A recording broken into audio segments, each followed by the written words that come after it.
Live from WRAL News Headquarters in Raleigh, your number one source for local news. WRAL News, coverage you can count on. I'm tracking a disturbance, bringing rain back to our west and a lot of thunder and lightning. I'll show you what happens when it gets here and how much rain we could see. The search is on for parents who abandoned their newborn baby after triggering an Amber Alert. What security camera video from where they left their car is revealing about what happened. A new tool designed to keep your kids safe is coming to more than 24 Wake County schools. How this panic button app works and when it's expected to be in all schools in the county. It is 6 o'clock on your Tuesday morning and you're in the right place to get your day started. We'll walk you through the day. I'm Renee Chu. I'm Jeff Hogan. Yeah, thanks for making us part of your Tuesday here. There's a lot going on here to get to, especially Elizabeth Gardner and the WRAL Severe Weather Center.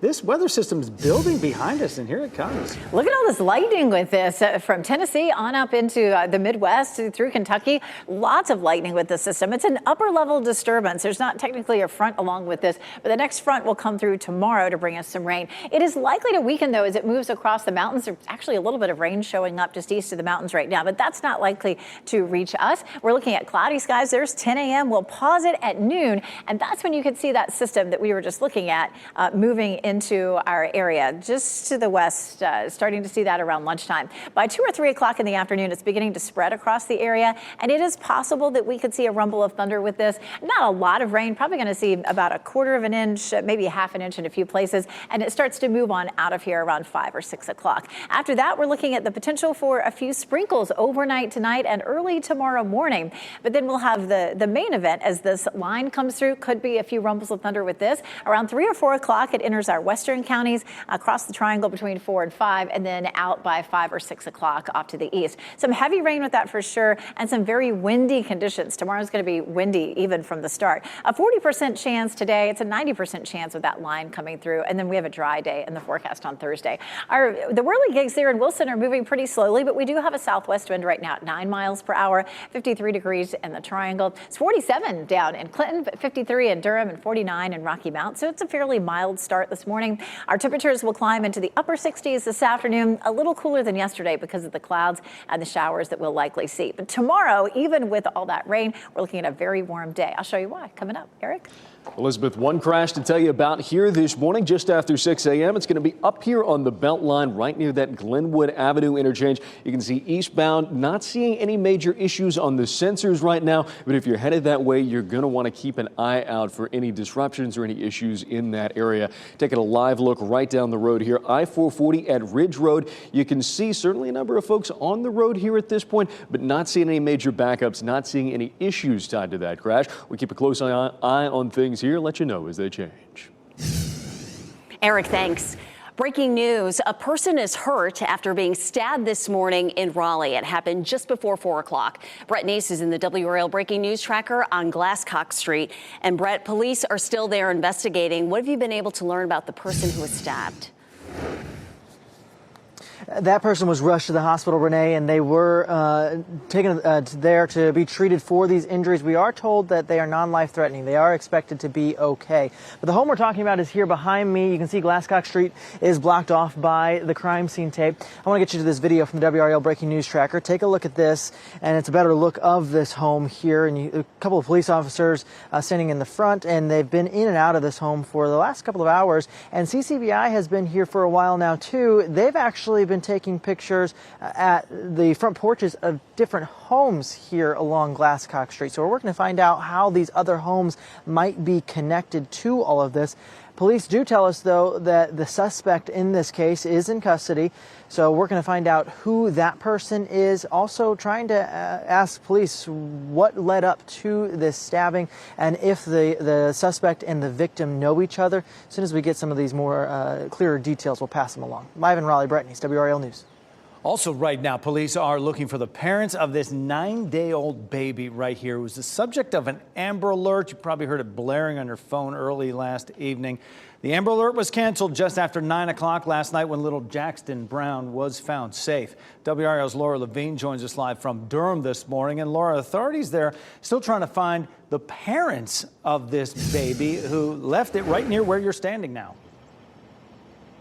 Jeff, we were telling people to be on the lookout for this car described in the Amber Alert as a 1997 white Mercury. Well, here it is, parked in this Big Lots parking lot. The couple abandoned it and then took off. But we were able to check some of the security footage here at Big Lots, and we saw the couple remove the baby and the carrier from this vehicle and then begin walking towards the woods here. You can see exactly where they started heading. Now, here's a photo on your screen of 9-day-old Jackson Brown. Police still searching for his parents again, Destiny Ariel Cothran there on your screen, and Justin Lee Brown. They were listed as suspects in the abduction of the baby. Authorities initially issued that Amber Alert for Jackson around 7 o'clock last night. Investigators with the Chapel Hill Police Department believed Brown was in danger, but they didn't say why they felt he was in danger. Chapel Hill Police again saying that Jackson is safe this morning. We're still working to piece some of this situation together, learning more. I did reach out to Chapel Hill Police to confirm the exact location of where he was found. But anyone with any information about the whereabouts of his parents is asked to give police a call. Laura Levine, WRAL News. We're live in Durham. More breaking news while you were sleeping. A woman is out of her home after an early morning house fire in Raleigh. This happened just before 12:30 this morning on Azalea Drive in Northwest Raleigh. The WRAL Breaking News Tracker was there as crews fought the fire. We know there was a lot of damage to the upstairs of the home. A woman who lives there was not hurt. She's now staying with friends and family. The cause of the fire is under investigation. We're working to learn the name of a person who died after being hit by a car last night in Fayetteville. Police say that crash happened just after 7 p.m. right in the area of Eastern Boulevard and Owen Drive. And they shared this picture of the car that was involved. EMS took the person who was hit to Cape Fear Valley Medical Center, where that person died. Police say the person who was hit was not in a crosswalk. There's no word on whether the driver will face any charges. And we are following some breaking news right now in Raleigh out of the WRAL Live Center right now. We are hearing a female pedestrian was hit near New Bern Avenue and Treywick Road. This is a picture from Google Maps showing you that intersection. There's a Wendy's on the corner as well as a Microtel here by Wyndham. We're hearing the female pedestrian was struck. She has serious injuries. She did not yield at the crosswalk. We are hearing the driver remained on scene. This is an active scene right now. We do have a crew on the way. As soon as they get there, we will bring you live pictures, and I'll keep you updated here in the Live Center. Thanks, Michelle. Your child's teacher might soon be able to instantly communicate a threat with the push of a button. Today, Wake County school leaders will look at rolling out that new technology. The Rave Panic Alarm System is an app that school personnel can download to their phones. It allows them to communicate instantly if there's a threat and lock down the school in seconds. Today, the Safety and Security Committee will discuss piloting the app at 28 schools this spring and then rolling it out to all 200 Wake County public schools in the fall.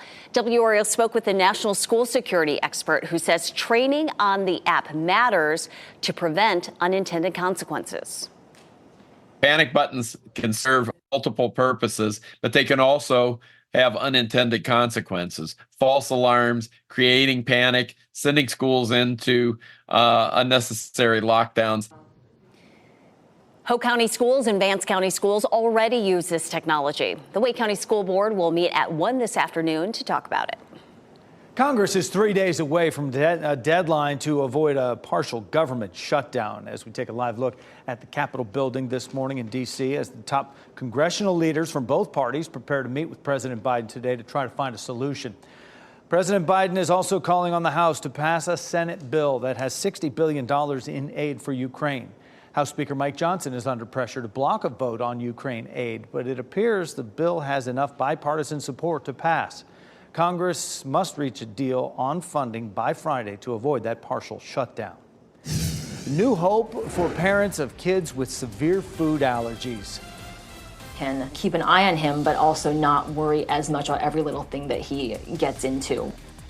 How a newly approved drug is giving parents a potentially life-saving option for their kids.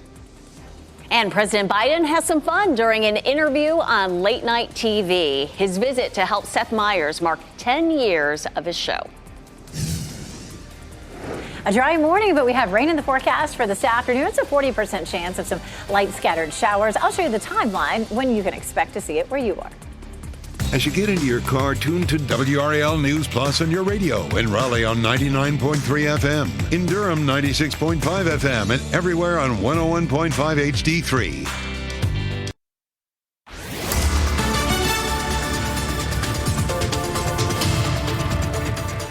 6:12, we take a live look at Wilson, Durham, and Fayetteville. A good bit of cloud cover showing up in these pictures, but there are some other cameras I'm going to show you in a minute where there's a little bit more sunshine trying to peek through. The clouds are really going to win out today, though. It's 49 in Wilson. The whirligigs are spinning very calmly, but we could see some gusts up to 30 miles per hour this afternoon and even windier tomorrow. 53 in Durham right now, and it's 48 in Fayetteville. We're all dry right now, but we'll likely see some showers that develop right around or just after lunchtime. It's a nice mild start, but grab that umbrella as you're, at least so you'll have it around lunchtime or so. That's when the rain will begin. If you were planning to exercise during the afternoon, by the time we get to 5 or 6 o'clock, most of that rain should be out of here. Temperatures will be in the mid-60s. Taking a look at traffic here this morning. One crash we're keeping our eyes on. That's going to be over here eastbound on the Beltline right near that Glenwood Avenue interchange. You see there on the sensors, all still green. We're not seeing any major backups at this point. Looking in that same area live outside right now, I-440 at Ridge Road. You can see things starting to lighten up as the sun comes up, but traffic again flowing as normal. You'll just want to have a close eye out if you're headed that way. You have another chance to give your feedback about Raleigh's new public safety network. It's called Connect Raleigh. The program uses technology to access home and business camera footage to help solve crimes. It's completely voluntary, and RPD will need to get consent before accessing the footage from registered cameras. Raleigh Police is hosting a feedback session about the program tonight. It's at 6:30 at J.C. Park on Wade Avenue. This morning, a medical breakthrough for people suffering from food allergies, especially children. A newly approved drug protects against food allergies like peanuts and eggs. WRAL's Ken Smith is here now with how the drug works and the relief it could give to many families. Ken. Oh, making a huge difference, Renee. We're talking about the drug Xolair, which is normally prescribed for asthma. The McCrawling family discovered this son, Liam, suffered from multiple food allergies, including nuts and eggs. With that in mind, they jumped at the chance to be part of a groundbreaking study at Stanford University a couple of years ago. Researchers found 2/3 of patients who took Xolair were able to eat at least 2 peanuts without having a severe allergic reaction.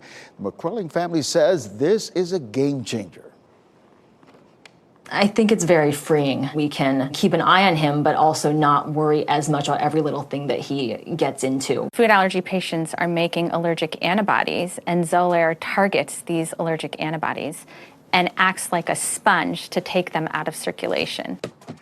All this medication already making a difference for this family and likely countless other families as well. Dr. Chintraja started writing prescriptions for Xolair the same day the FDA approved it. She hopes that green light will make it more accessible and affordable for many families. Feel the stress level dropping already. Ken, thanks. Seth Meyers had a very special guest to celebrate the 10th anniversary of Late Nights. President Joe Biden made an appearance on the show last night. His interview came almost 10 years to the day that he was on the first episode of the show. That was in 2014. During his appearance last night, Biden embraced the Dark Brandon meme, joking with Meyers about the conservative conspiracy theory about him and Taylor Swift. Can you confirm or deny that there is an active conspiracy between you and Ms. Swift? Where are you getting this information? It's classified. It's classified information? That's classified you won't share it with us? I'm not gonna, but I will tell you, she did endorse me in 2020. And then after the taping, there they are. Biden and Meyers had an ice cream cone they shared. And coming up in 20 minutes, we'll take a look at the more serious topics Biden talked about during his appearance on the show.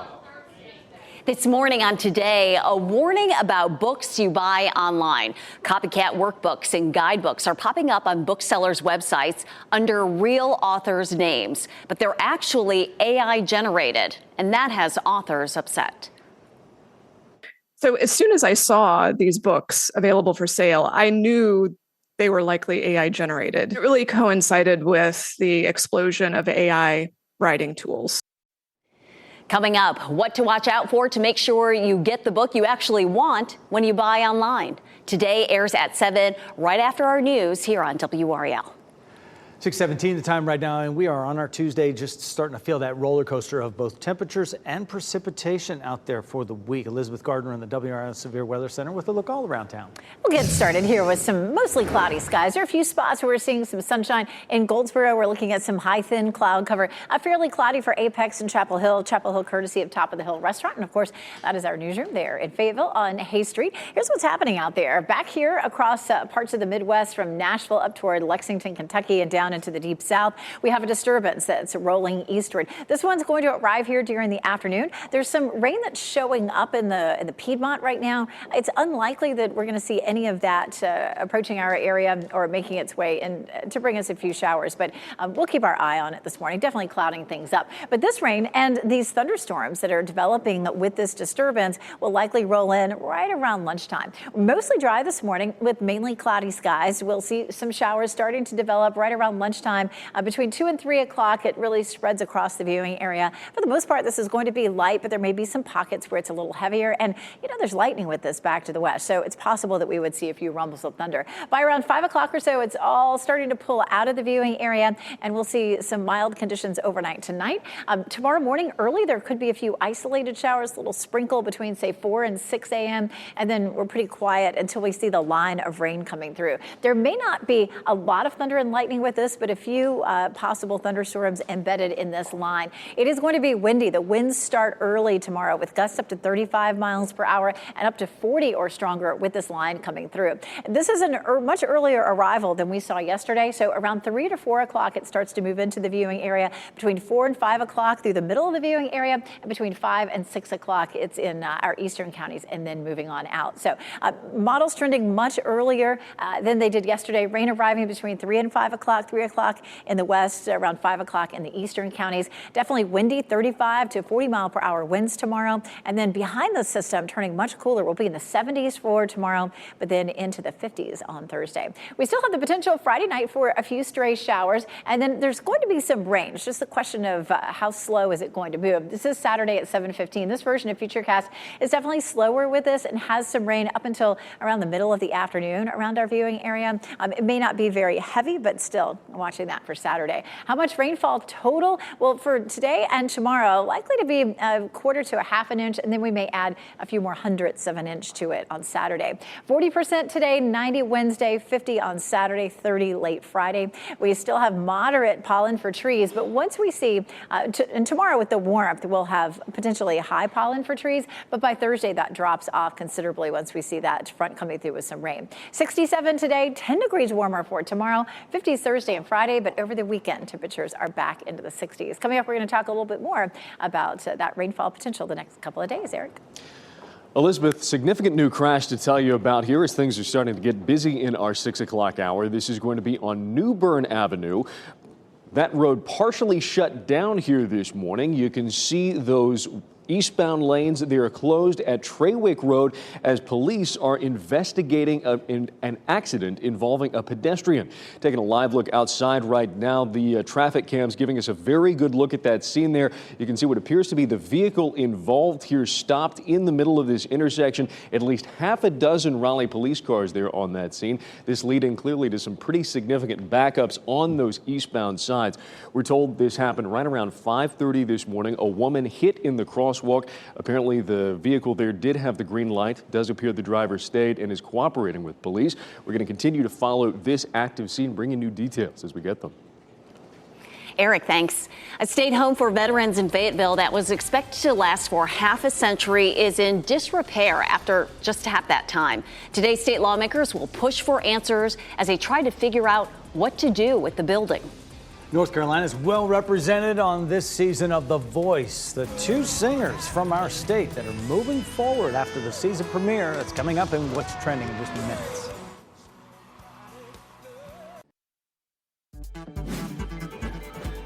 This What's Trending report, sponsored by Rug & Home. The 25th season of The Voice is off and running, and two North Carolina singers are part of the action. Yeah, big show here. Tay Lewis of Goldsboro is one of the performers turning the judges' heads and chairs. There's a new wind blowing like I've never known, breathing deeper than I've ever done. Lewis is part of Team Reba after that performance, Somebody Like You by Keith Urban. Josh Sanders from Kannapolis is joining him on Team Reba as well after performing Whiskey on You by Nate Smith last night. If you're an aspiring country artist, you got to go with Team Reba, right? I would absolutely think that's the winning combination right there. And what is it with Goldsboro being a pipeline for talent on The Voice? Last fall, we were talking about Caleb Sasser, who is from Goldsboro on The Voice, and now we'll see how far Tay goes. Representing. Yeah. There's been a lot of talk about college fans rushing the basketball court after a big win. This court storming from a game last night is being described as responsible on social media. A couple dozen fans from Mississippi Valley State ran on the court after their team's win last night. It was the team's first win of the season after losing 27 straight times. So I hate to take the joy out of it. They haven't won all year. They're the Delta Devils, by the way. their nickname. So they rush the court. They deserve to rush the court there, yes. Now, I understand if it's a full-on court, there are going to be some ways that they figure out how to get around it. Roping off the players in a certain area, let them do their handshake and get off the court, give them a little bit of time and space. Keep it safe. Yeah, glad everyone stayed safe. Much more to come. Still ahead this morning, a woman is in the hospital with serious injuries as Raleigh police investigate a pedestrian accident. What we know about that investigation and the traffic impact it's going to have for your morning commute. I'm tracking a system that'll bring us a better chance for rain today. Way out ahead of it, there's a little rain in the Piedmont. I'll show you if that will arrive here and when we'll see the bulk of the rain today.